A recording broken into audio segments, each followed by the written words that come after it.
Hello you guys, welcome back to my channel. In today's video, I am providing tips on how to plan your trip to EDC Las Vegas. For those that don't know me, my name is Ada. I'm a music festival content creator. I create videos in the festival and EDM space.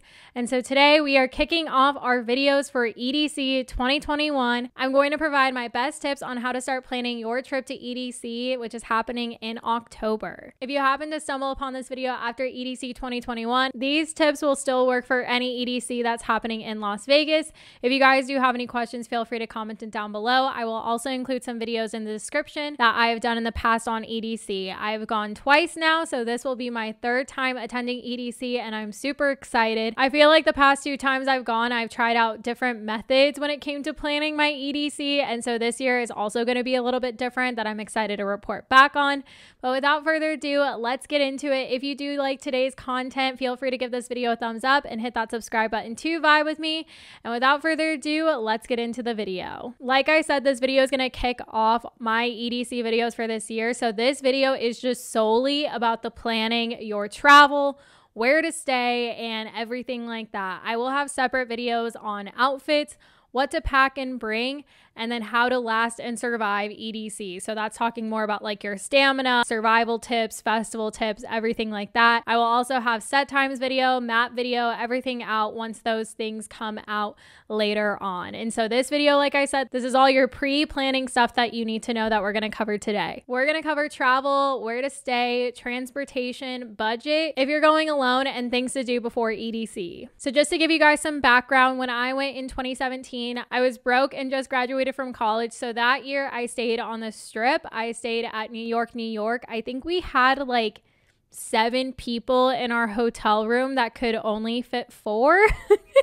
I think we had 2 people in each bed, maybe 3 in one bed, 2 people on the floor, something like that. We were all in college or just graduated from college. We were roughing it a little bit. So that year we stayed on the Strip, and then we did get a shuttle, and that was the year that shuttles were pretty bad, which is a little bit of an understatement. It was awful. So I personally don't feel comfortable doing the shuttles ever again, just because it took so much time and we got so little sleep doing it. I've heard that the shuttles have improved since then, so that could be a really good option for you, and I'll talk a little bit more about that. But that was the situation in 2017. In 2018, we decided to do an Airbnb. So we did an Airbnb that was maybe 15 minutes from the venue, I want to say. And my friend Steph was comfortable driving. And so we got a premier parking pass, and then we had an Airbnb. We had a room in an Airbnb. And so that ended up being like $75 a person, I think I want to say, for 4 of us to a room. And then we had the premier parking pass, which I think was like 50 to 100, I want to say, split between 4 people. My EDC weekend that year was super inexpensive in comparison to the first year, and probably in comparison to this year. That was a really great option for us. I enjoyed the Airbnb and I enjoyed doing the parking pass and everything like that. Didn't have too many complications leaving, except for I think one of the days we did stay the full time. Otherwise, we did leave a little bit early on the other days. That brings me to this year, 2021. This year, I will be camping for the first time, so unfortunately, I don't have as much camping knowledge as a lot of people. Camping first got introduced EDC 2018.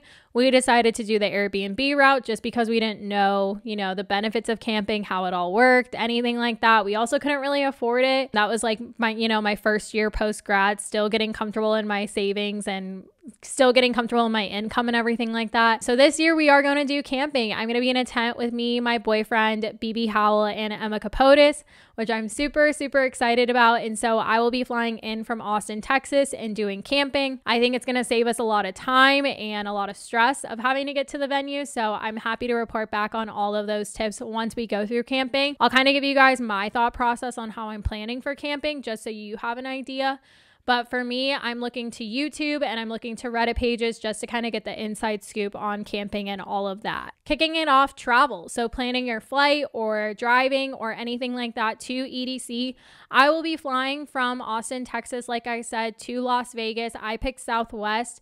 Southwest had a sale where flights were 50% off, so I instantly copped our flights. They were about $250, and we'll be going Wednesday to Monday. So I think we're going Wednesday. We're going to get there super early. That way we have have like a full day on the Strip and in Vegas. My boyfriend's never been to Vegas, so we're super excited about that. And then we'll get to have a day, maybe go to a pool party, go to any pre-EDC events or anything like that. And then we'll check in for camping on that Thursday. So flying in on Wednesday just made the most sense to us. And then we're flying late that Monday just because we don't know what the camp checkout process looks like.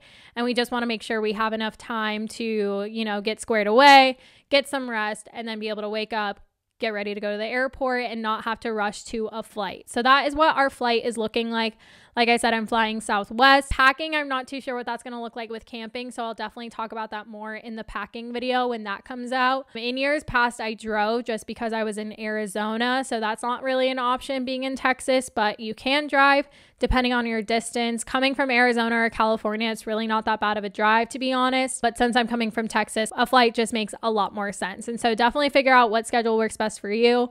If you're not camping, maybe flying in that Thursday could be really fun, just so you can kind of get settled in to your hotel room, maybe do some stuff before EDC, because the actual festival will start that Friday evening. Typically, they've started a little bit earlier, around like 4 or 5 p.m. In years past, they would have the gates open at 7. It's been getting kind of earlier and earlier, you know what I mean?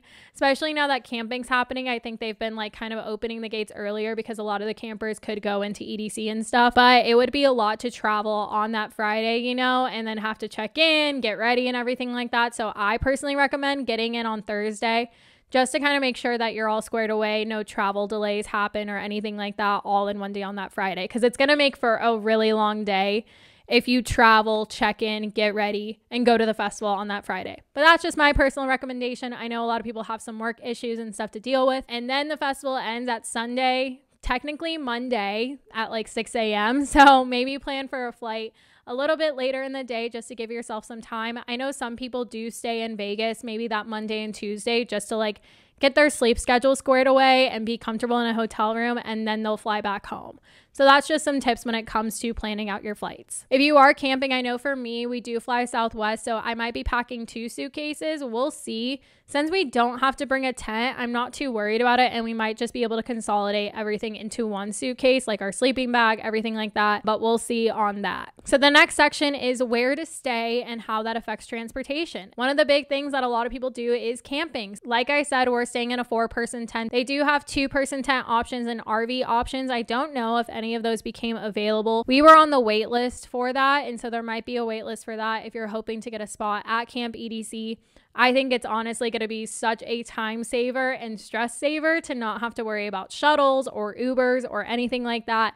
So I'm super excited for that experience, and we can stay the full time at EDC. I can also run back to the tent if I need to get anything. So I'm really excited for that experience. How we're planning on getting to Camp EDC, I think we are going to take an Uber from our hotel, stop by a Walmart, get whatever supplies we need, and then go to Camp EDC. We might do like a Walmart order or something just to make sure we have all the items we need. This would be like for food, a cooler maybe, I don't know, just random things we might need for camp. We're gonna go pick up at Walmart and then take that Uber to Camp EDC. And then I think we can get dropped off and basically go to like a camp entrance or something. We'll see how this all plays out, but that's basically what I gathered from the Reddit pages. If you are staying on the Strip, you have the options of doing shuttles. And so they do have a regular shuttle and a Premier shuttle. I think from my understanding with the Premier, you kind of pay a little bit more for more of that Premier experience, having a little bit nicer of a shuttle, having, you know, more availability when it comes to like the times you want to leave and go, because you won't have as many people trying to get out on the shuttle as once. I think you pay a little bit more for that Premier shuttle. I did the regular shuttle pass. I don't remember the pricing on that. I'll throw out the pricing here if you need to get one. And they do have various stops along the Strip. I think they also have a downtown shuttle pickup option. And so depending on where you're staying on the Strip, definitely pick a place that's close to you. That way you're not having to walk a long time or take like a mini shuttle to get to one of those shuttle stops. I think we did do New York, and then we ended up getting picked up at the Link because everyone said that that was the best one. I think we probably could have picked one that was closer to us in 2017, but that was what we did. With the shuttles, I will recommend that whatever time you want to get to the festival, just add 2 hours to that potentially. So say you want to get to the festival for Dombreski, who's on at 7 p.m. This is just an example. I would want to ideally probably get to the shuttle stop 5 p.m., maybe 4:30. So in theory, you probably are going to want to wake up around like 2 p.m. at least, because this is like the second day of EDC or something. You probably want to wake up at 2 p.m., get your food, get ready and everything, so you're ready by that 4:30. That's kind of the logic that you have to think about these shuttle things. You can't show up to the shuttle at like 6 o'clock and 6:30 and hope you get on that time and then hopefully get through security so that you can see Dombresky at 7. Maybe with the Premier shuttle, I'm not too sure on that, but that's just how it went for the regular shuttles. So that's just something to think about. Definitely plan ahead. Also, when you're coming home, maybe you want to plan ahead. Maybe don't stay the full time. Because I know for me in 2017, we would leave and stay the full time. We wouldn't get back to our hotel until 9 a.m. So just something to think about when it comes to those shuttles. Also, if you happen to be staying at an Airbnb, you can do shuttles for sure. Just definitely pick one that's going to be easy to get to, and maybe you have to drive to that shuttle stop or take an Uber to that shuttle stop. If you're staying on the Strip or at an Airbnb and you don't want to do the shuttles, you can do ride shares and Ubers. If you haven't heard, Uber pricing has gotten a lot more expensive because now they're not pricing their rides at a loss. So before we had these cheap Uber rides, now they're pricing where those prices should be. I saw a TikTok on it. It makes a lot more sense because they went public. They have to show to investors that they need to make a profit. And so prices are probably going to get more expensive, if not even more expensive than they are for EDC. So that is just something to be aware of. You can reserve Ubers. So if you want to go ahead and do that and reserve it for pickup when you're going to the festival and reserve it for pickup when you're leaving the festival, that could guarantee maybe more availability for you. It won't necessarily guarantee a cheaper price. It really just depends. That's just something to think about when you play the gamble of taking these ride shares, of reserving taxis or Ubers or Lyfts. You might be paying a lot more just because there might be surge pricing on top of the already increase in pricing with these ride shares. So I personally wouldn't do ride shares, but it's available there for you if you want to do that. And then finally, if you do have someone that's willing to be a designated driver and to DD your group, you can either get a Premier parking pass or you can just do regular parking. I think the regular parking does have a small price to it, whereas the Premier parking pass, you do pay for that pass. We did the Premier parking pass just because I think it has like a separate entrance and everything, and you just get closer to the festival entrance, I'm pretty sure. It's basically just like a guaranteed parking spot essentially, and it's just a lot more easy to get in and out of. We didn't have any issues really getting out of. I think we had to wait a little bit one of the days, but I ended up just falling asleep and then I woke up and we were home, you know? So if you have someone that's willing to be that DD for you guys, that could be a really great option if you don't want to do shuttles or ride shares. That basically covers where to stay, how to get to EDC, all of that. Let me know if you have any questions. Another big thing that I get asked is what to budget for EDC. And I will tell you, it's gonna depend on your situation. If you're a broke post-grad person or a broke college student, you can get by doing the bare minimum at EDC and still have a good time. I personally would just at least budget for one meal inside. For me, I also budget a lemonade. I don't remember the pricing, to be honest, quite off the top of my head. I would have to go back and look. So I would just kind of budget maybe $20 a day, at least for a meal inside the festival, and maybe like a drink, like a lemonade or alcoholic beverage if you are 21. So you can get by with that. That's definitely something that I did. When I was freshly graduated from college, I was balling on a budget. So I budgeted probably $20 inside the festival and $20 outside the festival. I want to say for like those pre-EDC festivities that we did on the Strip and stuff. That was probably what I got by with. And then for 2018, I think I did about the same. And then we also bought food because we had a kitchen at the Airbnb. So we bought food for that. So like any food that we wanted to have before or after, we were able to have in that kitchen, which was really nice. And I think that year we didn't do any pre-EDC festivities or anything like that. I know in 2017, not all of us were 21. So we just kind of walked the Strip, and those that were 21, we had drinks and stuff. But otherwise, we didn't do any like clubs or pool parties or anything like that. And then in 2018, we didn't do any of that because we weren't staying on the Strip. So I think 2018 was my cheapest year. 2017 was a little bit more because I was just excited for like the candy, the outfits, everything like that. For this year, I'm budgeting a little bit more just because obviously the camping component. But then we are going on that Wednesday, and Chase has never been to Vegas, so we're probably going to do a lot more activities and stuff. So I'm definitely going to be budgeting a little bit more for like that Wednesday time. And then, you know, staying at Camp EDC, I heard the food is really good. So I might not even get food at Walmart. I might get like little snacks here and there, but I might plan to have like breakfast or lunch in the campgrounds and then another meal in EDC. I personally budget and work my butt off in the gym so that I can enjoy festival food. So I personally like having that festival food, so that's just where I'm coming from. And I typically don't drink inside the festival just because it is expensive, and also it's really hard to kind of keep a drunk vibe kind of going. And I also really don't like being hungover. So that is another area where I save. However, if you want to ball out, you can definitely ball out EDC. If you need to do it on a budget, you can definitely get by on a budget. Even if you're staying at a hotel, you can run by a grocery store, get like protein bars, PB&J sandwiches, stuff like that to have in your hotel room. That way you don't feel like you have to spend money outside of the event as much, and you can save money for inside the event. I highly, highly, highly recommend just at least budgeting for meals inside of the festival. That way you can like fuel your body. I'm so tired of hearing the surviving off of one chicken tender and like a French fry. Like, I'm tired of hearing that story. Let's be eating full meals at EDC. Okay, thank you. Last thing on the budget, don't stress too much about it. Maybe just start putting away money here and there. I use You Need a Budget to track my budget, and every month I've just been setting aside some money for EDC. That way it doesn't feel like a huge chunk of change is coming out of my bank account for EDC and I already have it set aside.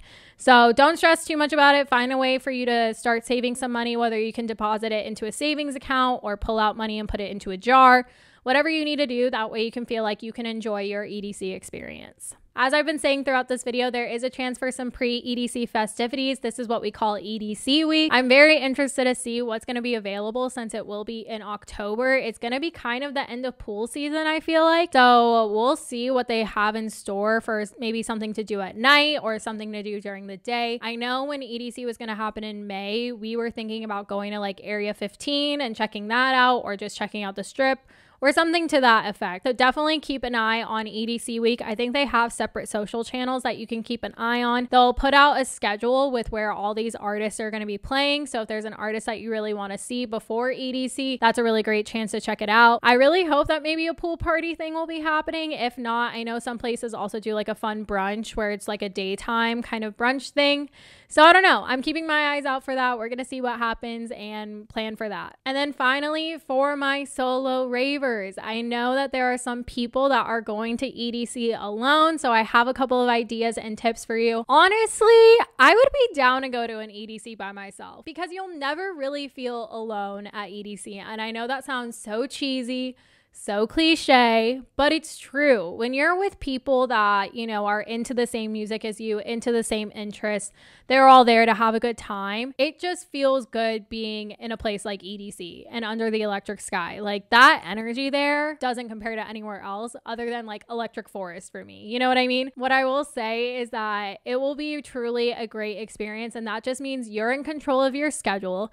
You get to meet whoever you want. You get to go wherever you want, and you will always be safe and secure. They have so many things in place to make sure that people are safe and that you feel secure. There's so many resources for you. No matter who you meet at EDC, like, you're going to meet a friend and someone will always be there for you. I know at EDC they have ground control, which is like Insomniac's group of ravers who are patrolling kind of around, just making sure everyone's good. They're a really great resource. You can always reach out to security and medics if anything goes wrong, and just have a really good time. Even if you're going to be alone, you can easily meet people. You can spark up conversations with totems and outfits and everything like that. And so another way that you can kind of feel more secure and confident in your trip to EDC is through social media. While a lot of people hate on social media, we do have a really powerful tool to meet and connect with people. I have my own Facebook group that I just launched called Vibe with AIDS Vibe Tribe. I will link it down below. I know Emma Capotis has her own Facebook group.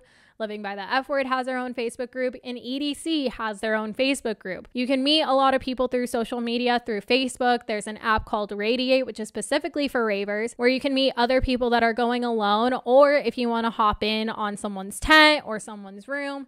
You never know, you might be able to go with the group and kind of get adopted into a group. There are different options to help you feel confident and secure in going to EDC, so don't be afraid. All are welcome here. It's going to be okay. You're going to be good to go. And you always have a friend like me and other ravers there to reach out to. And finally, like I said with that EDC week, use that as an opportunity to meet other ravers. So if you stay in a hotel, I'm sure you're bound to run into other people that are staying in that hotel. And going to those events, I'm sure you can link up with other people people there as well. So I hope that gives you some confidence and feeling better about going alone, because you truly won't be alone at EDC. I know that sounds so cheesy, but it's so true.